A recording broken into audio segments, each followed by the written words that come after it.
what you want, 'cause a pirate is free. You are a pirate.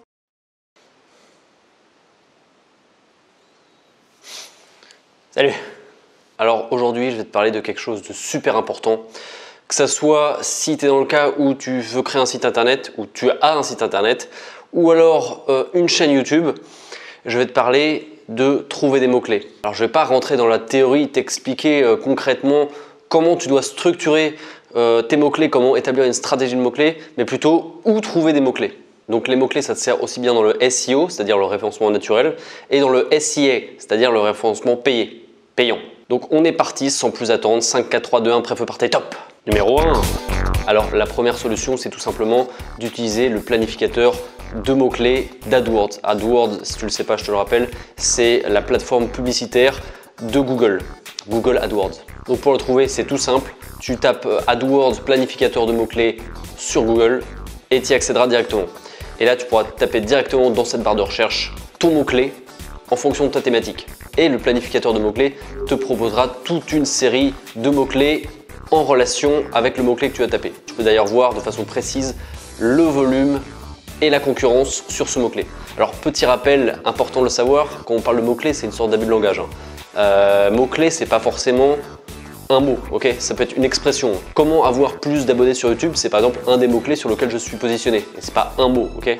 Numéro 2, un autre moyen ultra simple qu'on utilise presque au quotidien et que tu connais sûrement, mais on n'y pense pas forcément dans le but de trouver des mots-clés, c'est d'utiliser la recherche automatique de Google. C'est tout simplement quand tu tapes une requête sur le moteur de recherche de Google ou un autre d'ailleurs, cette fameuse liste qui apparaît et qui correspond aux requêtes les plus recherchées. Donc ça peut vraiment être pas mal pour te positionner sur un mot-clé ou alors par exemple dans le cas d'une chaîne YouTube, dans les tags, enrichir ta zone de tag. Par exemple, quand tu tapes comment avoir plus d'abonnés sur YouTube, eh bien tu te rends compte qu'il y a tout un tas de mots-clés enrichis par rapport à ce mot-clé de base. Donc ça, tu peux l'utiliser clairement dans tes mots-clés. Bah ouais. Numéro 3.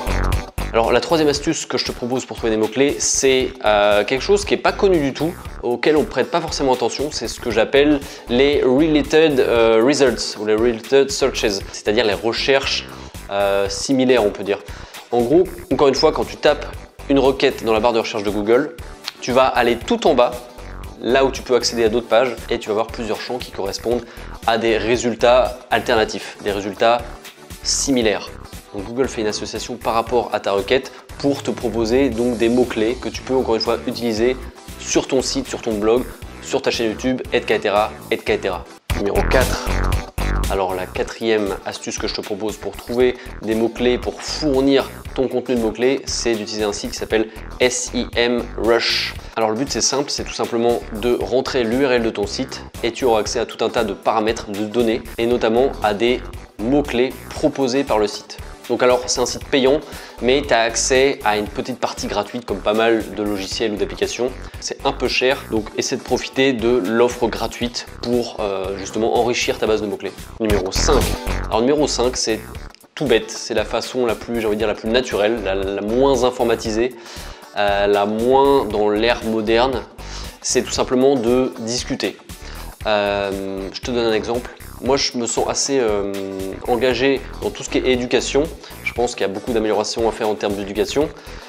Et je travaille actuellement en partenariat avec une boîte sur une application qui cherche à aider les élèves de terminale à s'orienter. Et ben dans mon cas, rien ne vaut un groupe de discussion avec des élèves de terminale, parce que moi je t'avoue que j'étais en terminale, j'ai eu mon bac en 2006, donc ça fait un bout de temps, ça fait plus de 10 ans. Et donc c'est nécessaire pour moi de me remettre au goût du jour sans forcément passer par des blogs ou des articles, rien ne vaut le terrain, j'ai envie de dire. Donc concrètement, si tu veux trouver des mots-clés pertinents, une bonne solution c'est de rejoindre des groupes, de participer à des événements et de tout simplement interroger des gens. Tu peux par exemple rejoindre un groupe Facebook sur ta thématique et poser une question. Le gros défaut des groupes Facebook, c'est que les gens bombardent leur contenu juste en espérant un like ou un partage ou un truc comme ça. Et ils s'en foutent du reste. Que si tu poses une question sur un groupe Facebook, eh ben, les gens seront beaucoup plus réceptifs. Et ils se diront spontanément, ah bah lui, il pense pas qu'à sa gueule.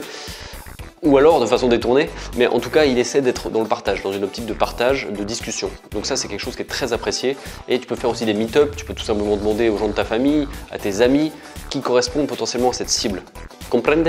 Voilà, c'était 5 façons simples de trouver des mots-clés, d'enrichir, de fournir ta base de mots-clés, quel que soit ton réseau, ta plateforme. Je continuerai à te fournir de la nourriture en termes de SEO, en termes de SIA, etc., etc. Je ne te dis pas à demain, mais à bientôt. N'oublie pas de t'abonner. Petit rappel, c'est gratuit. Tu n'as pas besoin de payer. Tu n'as pas besoin de dépenser d'argent. Et ça ne mange pas de pain. Prends soin de toi, travaille bien. Ciao! Your heart filled in being a pirate is a